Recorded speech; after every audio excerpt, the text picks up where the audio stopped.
오늘 우리에게 주신 하나님의 말씀은 창세기 36장 1절부터 8절까지, 창세기 36장 1절부터 8절까지, 사실은 우리 36장 전체의 말씀인데요, 우리 8절까지만 봉독하겠습니다. 우리 함께 봉독하겠습니다. 시작.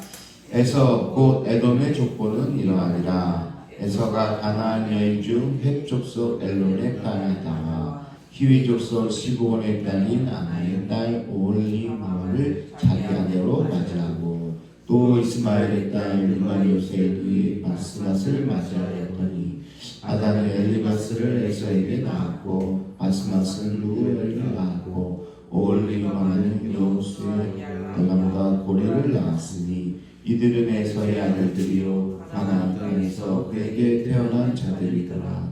에서가 자기 아내들과 자기 자녀들과 자기 집의 모든 사람과 자기의 가축과 자기의 모든 짐승과 자기가 가나안 땅에서 온 모든 재물을 이끌고 그의 동생 야곱을 떠나 다른 곳으로 갔으니 두 사람의 소유가 풍부하여 함께 거주할 수 없음이로라.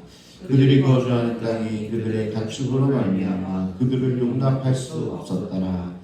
이에 에서 곧 에돔이 세일산에 거주하니라. 아멘. 사랑하는 성도 여러분, 평안하십니까? 아멘. 어제 우리는 야곱이 마침내 아버지 이삭의 품으로 돌아오는 장면 우리가 살펴보았고요. 그리고 이삭의 임종도 우리가 함께 나눴습니다. 이제 창세기는 야곱의 이야기가 저물어 가고 이게 본격적으로 요셉의 이야기가 등장할 겁니다. 그 사이에 마치 부록처럼 끼어있는 장이 바로 오늘 우리가 읽은 36장입니다. 요셉이 등장하기 전에 뭔가 정리하는 듯한 느낌을 받습니다. 그러면서 에서의 족보가 등장하고 있는 겁니다.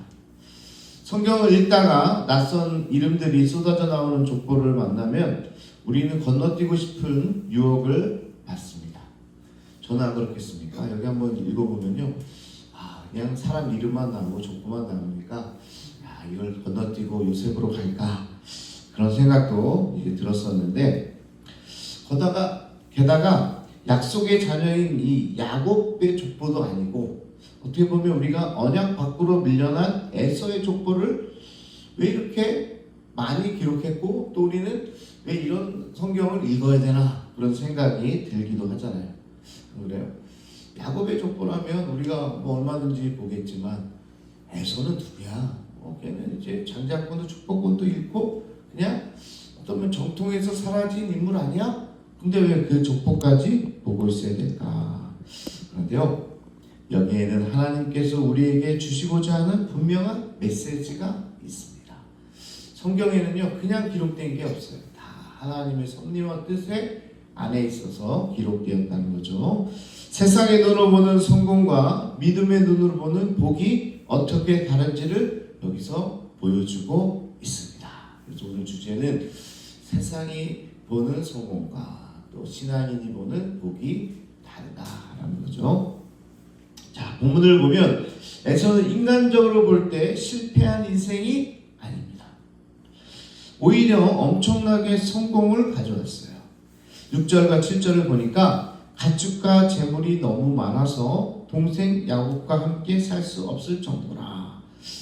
또한 그의 후손들은 번창하여 에돔이라는 거대한 민족을 이뤘고 그 땅의 족장이 되었습니다. 자, 이게 무슨 의미일까요? 비록 에서가 영적인 장자권을 잃어버렸지만 세상에서는 인정받는 자가 되었다는 거예요. 그리고 어떻게 보면 함께 할 수 없었다고 그랬는데 형이잖아요. 근데 형이 야곱에게 그 땅을 물려주고 오히려 새 땅으로 가게 됩니다. 그냥 쉽게 읽으면 양보심도 강하다 이렇게 느낄 수도 있겠지만, 그런 게 아니라 하나님의 약속의 땅에서 벗어나서 더 좋은 곳으로 간 걸로 볼 수가 있습니다. 자, 장자권, 축복권 이런 것들을 다 빼앗겼는데 그거 아무 상관이 없는 것처럼 보여요. 그죠? 오히려 더 잘 됐잖아요. 더 거대해졌잖아요. 더 부가 됐잖아요. 그런데요, 우리가 알아야 할 거는 세상의 이 풍요가 곧 축복을 의미하는 건 아니라는 겁니다. 그게 성경이 이야기하는 거예요. 지금 세상적으로 보면 에서도 잘 됐나 봐, 에서도 축복권을 얻었나 봐, 이렇게 여길 수 있겠지만 그게 아니라는 겁니다. 오늘 말씀에서 가장 주목해야 할 구절은 이 6절과 7절인데, 에서가 야곱을 떠나 세일산으로 가게 된 이유가 뭐냐? 두 사람의 소유가 풍부해서 함께 거주할 수 없다라는 거였는데, 어디서 많이 본 장면이죠? 누가 있었죠?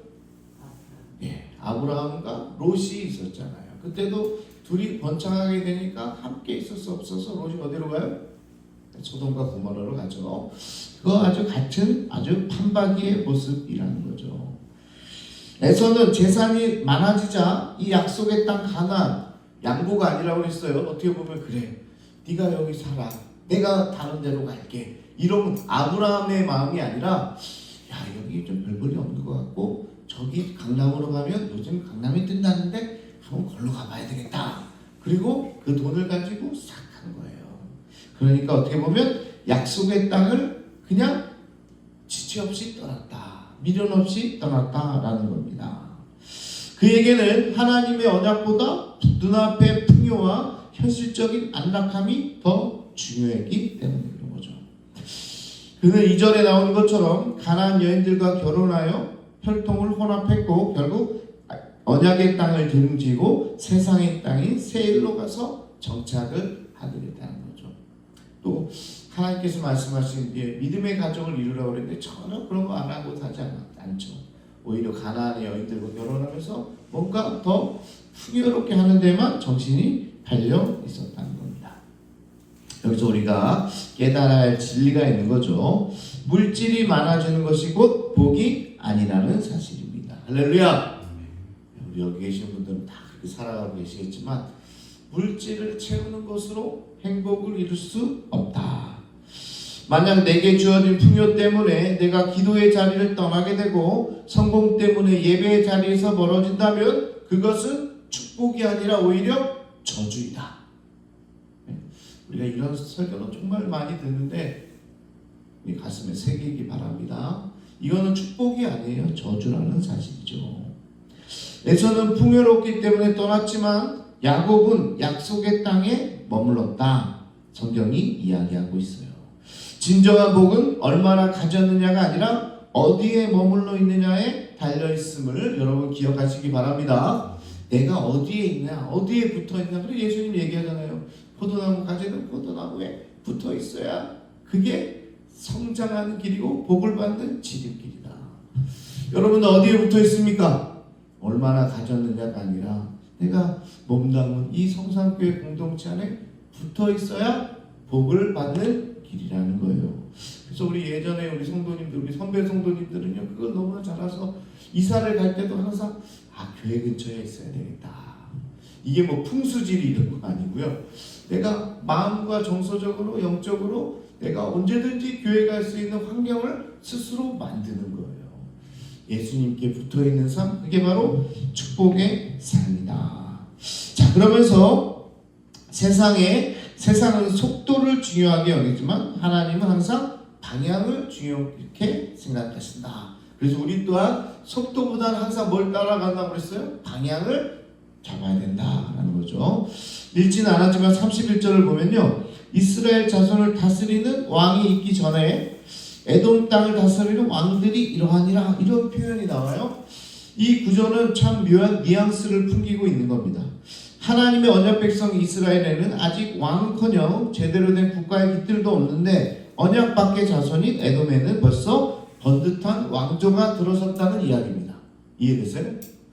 지금요, 이스라엘의 그 후손들은, 야곱의 후손들은 그 뒤로도 정말 몇백 년이 지나야 왕조가 드러나고 또 이렇게 제대로 된 국가가 되는데 이미 이 에돔은요, 왕조를 이룬 거예요. 국가를 이룬 거예요. 이미 번성한 나라를 이루었다는 사실을 이야기합니다. 그렇게 보면 세상의 눈으로는 에돔이 훨씬 빠릅니다. 그리고 훨씬 더 강력해 보이고 더 앞서가는 것처럼 보입니다. 야, 오히려 야곱보다 에서 가정이 더 잘 나가는 거 아니야? 그러나 여러분, 우리는 역사의 결말을 알고 있죠. 에돔은 훗날 오바댜 선지자의 예언대로 역사 속에서 흔적도 없이 사라집니다. 지금 에돔이라는 나라 있어요? 없잖아요. 이스라엘은 지금도 있죠. 그리고 세계에서 영향력을 끼치는 나라가 바로 이스라엘 아닙니까? 야곱의 자손들은 지금도 자기 이름으로 살아가고 있는 겁니다. 하지만 이 에돔 나라는요, 지금은 흔적도 없이 사라지게 됐다. 더디게만 보였던 야곱의 가문 이스라엘을 통해서 또한 온 인류를 구원한 예수 그리스도가 나오게 되잖아요. 그러니까 지금 상황에서 볼 때 더딜지는 모르지만 그 방향이 옳기 때문에 결국 여기에 구원의 역사를 이루는 민족이 될 수 있는 거죠. 우리는 종종 믿지 않는 사람들이 더 빨리 승진하고 더 빨리 성공하는 것처럼 보여 조급할 때가 있습니다. 하나님, 저들은 저렇게 잘 나가는데 믿는 저희들은 왜 이렇게 더딥니까? 저 예수 믿지 않는 저 가정의 자녀들은 지금 다 어디에 지금 취직했다고 그러고 잘 됐다고 그러고 막 그러는데 왜 우리 애들은 이 모양 이 꼴입니까? 이렇게 묻기도 많이 합니다. 그러나 부러워하지 마십시오. 세상의 성공은 먼저 된 것 같으나 나중되고 사라지는 안개와 같다는 거예요. 그래서 중요한 건 속도가 아니라 뭐라고요? 방향이다. 속도가 뭐 빠르면 뭐합니까? 잘못 들면요, 돌아오려면 더 힘들다고 제가 몇 번 이야기하잖아요. 비록 더딜지라도 언약 안에 있는 자가 최후의 승리자임을 믿으시기를 바랍니다. 그러니까 우리 아이들, 요즘에도 우리 아이들 성공을 위해서 예배도 안 드리고 학원으로 보내고 또 뭐 다른 일도 다 이제 어떻게 보면 신앙이 자꾸 뒤쳐져 가는 게 참 안타깝습니다. 근데 방향을 똑바로 해야 돼요. 먼저 가서 좋을 거 없어요. 먼저 가면 먼저 맞아요.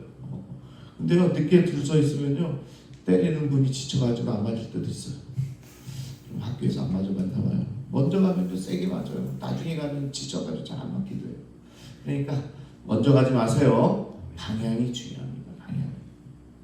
그러니까 하나 생각이 나는데, 제가요 코로나로 좀 힘들어할 때 우리 강주교회 권사님이 간호사였어요. 그래서 간호사분이 딱 와가지고 수액을 처음으로 맞춰봤어요. 비타민 뭐 들어있고 뭐 좋은 거 다 들어있다고 하더라고요. 그래서 저희 집에서 한 번도 안 맞아봤는데, 지금도 딱 한 번 맞아봤는데 집에 와서 수액을 놔줬어요. 그리고 이분이 이제 가셨고 그 바늘을 우리 아내 보고 빼라고 그래서 그때 그런 일이 있었는데, 보니까 뭐가 이제 똑똑 떨어져요. 보니까 한 방울씩 한 방울씩.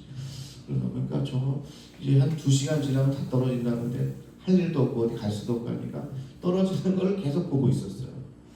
그러면서 내 인생도 저렇게 한 방울씩 한 방울씩 다 떨어지고 끝이 나는 날이 오겠구나, 이렇게 생각을 하면서, 야, 저 수액이 다 떨어지는 순간 내 인생도 끝난다면 과연 나에게 뭐가 남을까, 이런 생각들을 하게 됐죠. 야, 죽음의 순간에 그 적금이 뭔 소용이 있겠습니까? 여러분의 통장 안에 돈이 뭐의 의미가 있겠습니까? 제가 가진 학위나 사회적 위치가 무슨 소용이 있겠습니까? 안 그래요? 하나님 앞에 섰을 때 진정 의미 있는 건 오직 나를 통해 얼마나 많은 영혼이 구원받게 되었는가, 내가 주님을 위해서 무엇을 드렸는가 하는 것뿐이라는 거예요. 그런 생각이 들더라고요. 세상에서 쌓아놓는 거, 그게 뭔 의미가 있을까? 여러분들요, 이 속도가 빠르다는 건 치명적인 약점이 있어요. 우리는 속도로 생각하는데 치명적인 약점은 뭐냐면 바로 유통기한이 도래한다는 거예요. 자, 보세요. 내가 수액을 예를 들었는데 이게 천천히 떨어지면 더 오래 사는데 빨리 떨어지면 어떻게 돼? 빨리 가는 거예요. 내가 먼저 성공해야지, 내가 먼저 가야지. 속도를 중요한 건요, 결국 유통기한이 되게 빨리 오는 거예요. 빨리 사라지게 되는 겁니다. 그래서 요즘에 제 친구들이 직장에서 이제 나이가 있고 그러니까 친구들이 다 고위급 인사예요. 그러니까 애들이요, 승진하는 걸 원하지 않아요. 그리고 저한테 그러더라고요. 나는 가늘고 길게 가고 싶단다. 승진하면 금방 잘린다는 거예요. 그냥 여기 부장에서 그냥 10년, 20년이라도 부장도 월급 많이 나오니까 그냥 여기서 가늘게 길게 있고 싶은 게, 애들 요즘 그렇게 얘기하더라고요. 야, 승진을 위해서 나는 기도해 주지 마라. 난 여기 그냥 오래 있고 싶다. 하이닉스 다니는 친구가 지금 그렇게 이야기하더라고요. 우리가 세상에서 움켜쥐고 있는 것들은요, 사실 유통기한이 얼마 남지 않은 음식과도 같습니다. 빨리 가면 빨리 오는 거예요. 여러분 생각해 보세요. 유통기한이 하루 남은 음식이라도 누군가에게 대접하여 먹게 하면 그게 귀한 양식이 되지만, 이 아깝다고 진열장에 계속 두면 결국 날짜가 지나서 쓰레기로 변하게 되는 거예요. 자, 여러분 냉장고를 왜 샀어요? 보관을 하려고 냉장고 산 거죠? 그런데 거기에 제가 보니까요, 냉장고 보면요, 나중에는 다 버려요. 쓰레기가 되더라고요. 왜요? 꺼내 먹지 않으니까 나중에는 다 쓸모없는 게 되는 거예요. 에서는 이 땅에서 왕들을 배출하고 거대한 부를 쌓았습니다. 유통기한이 있는 것들을 산더미처럼 쌓아 올린 거예요. 그리고 냉장고까지 사가지고 거기다가 다 진열해놨어요. 그런데 결국은 뭐예요? 그게 다 쓰레기가 되는 거예요. 유통기한이 지나면 아무리 잘 보관했다고 해도요, 쓰레기가 되는 겁니다.